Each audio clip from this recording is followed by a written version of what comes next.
আপনি কি প্রায় হতাশ হয়ে যান? সামান্য চাপে কি আপনার সব প্রচেষ্টা থেমে যায়? আপনি হয়তো ভাবছেন এটাই আপনার স্বভাব, কিন্তু আসল সত্যটা হলো আপনার মানসিক দুর্বলতা আপনার স্বভাব নয়, এটি আপনার অভ্যাস। এই অভ্যাসগুলি আপনার জীবনকে তিলে তিলে নষ্ট করে দিচ্ছে, আর আপনি তা টেরও পাচ্ছেন না। মেন্টালিটি উইক আপনার জীবন নষ্ট করছে এই 4টি বিষয়ে। ভিডিওটি বেশি বড় হবে না, তাই শেষ পর্যন্ত দেখুন। নমস্কার, আমি নিবারণ। আপনি যদি মনে করেন জীবন আপনাকে ভুল সুযোগ দিচ্ছে, তবে আজ আমরা আয়নার সামনে দাঁড়াবো। এই 5 মিনিটে আমরা সেই 4টি বিষাক্ত অভ্যাসের মুখোশ খুলে দেব, যা আপনাকে মানসিকভাবে পঙ্গু করে রেখেছে। যদি আপনি সত্যিই শক্তিশালী হতে চান, তবে এই 4টি কাজ এখনই বন্ধ করতে হবে। নম্বর 1, দ্য ভিকটিম মেন্টালিটি, অন্যর ঘাড়ে দোষ চাপানো।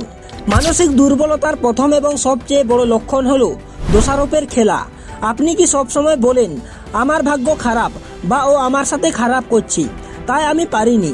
যখন আপনি আপনার ব্যর্থতার দায় অন্যর ওপর বা পরিস্থিতির ওপর চাপিয়ে দেন, তখন আপনি নিজের হাতে থাকা নিয়ন্ত্রণ অন্যর হাতে তুলে দেন। আপনি নিজেকে শিকার বানিয়ে ফেলেন। মনে রাখবেন, আপনি যদি সমস্যার কারণ না হন, তবে আপনি সমাধানও করতে পারবেন না। মানসিক শক্তি তৈরি হয় সেদিন যেদিন আপনি বলেন, হয়তো আমার ভুল হয়েছে, কিন্তু আমি তা ঠিক করব। নম্বর 2, ফেয়ার অফ চেঞ্জ, কমফোর্ট জোনে স্থায়ীভাবে বসবাস। আপনার দ্বিতীয় সূত্র হলো সেই নরম বিছানা, যার নাম কমফোর্ট জোন।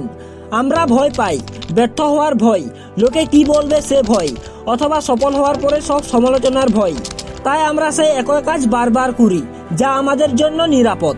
কিন্তু মানসিক বৃদ্ধি কোনো নিরাপদ স্থানে হয় না। গ্রোথ জোন সবসময় কমফোর্ট জোনের বাইরে। যেমন নতুন একটি দক্ষতা শেখার চেষ্টা না করা, বা বসের কাছে প্রমোশনের কথা বলতে ভয় পাওয়া, এসব কিছু আপনাকে দুর্বলতার খাঁচায় আটকে রাখে। মানসিক শক্তি মানে হলো ভয়ের মুখোমুখি হওয়া। প্রতিদিন একটি ছোট অস্বস্তিকর কাজ করুন, এটা আপনার মনের পেশিকে শক্তিশালী করবে। নম্বর 3, এক্সটার্নাল ভ্যালিডেশন ডিপেন্ডেন্স। নিজেকে প্রশ্ন করুন, আপনার সুখের রিমোট কন্ট্রোল কি অন্যর হাতে? যদি আপনার আত্মবিশ্বাস নির্ভর করে আপনার পোস্টে কতগুলো লাইক পড়লো, বা আপনার বন্ধু বা সঙ্গী আপনার কাছে কত প্রশংসা করলো, তাহলে আপনি মানসিকভাবে দুর্বল। আপনি নিজেকে এতটা সস্তা করে ফেলেছেন যে অন্যর মেজাজ আপনার দিনের মেজাজ ঠিক করে দেয়। কেন এটা হয়? কারণ আপনার ভেতরে নিজস্ব মূল্যবোধ তৈরি হয়নি। অন্যর মতামতের প্রয়োজন আছে, কিন্তু সেটিকে কখনো আপনার পরিচিতি বা মূল্যায়নের ভিত্তিতে বানাবেন না।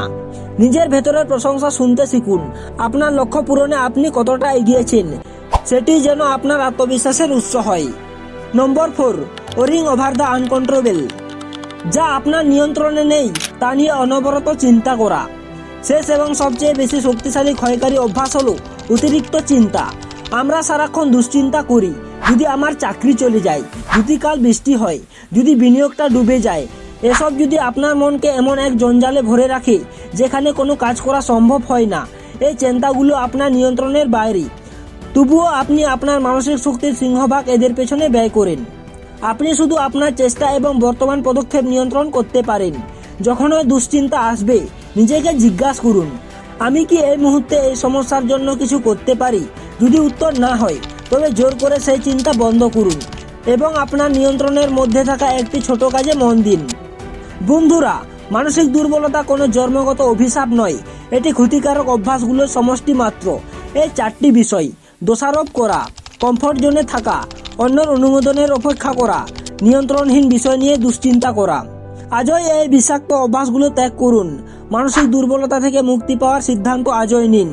যদি এই ভিডিওটি আপনাকে সামান্যতম অনুপ্রাণিত করে থাকে, তবে ভিডিওটি একটি লাইক দিন। এই অভ্যাসগুলোর মধ্যে কোন অভ্যাসটি আপনার জন্য সবচেয়ে ক্ষতিকর ছিল তা নিচে কমেন্ট করে জানান। এবং মনে রাখবেন, আপনার মানসিক শক্তি বাড়ানোর আরও নতুন কৌশল জানতে আমাদের চ্যানেলটি সাবস্ক্রাইব করে নোটিফিকেশনটি বেল টিপে দিন। দেখা হচ্ছে পরের ভিডিওতে।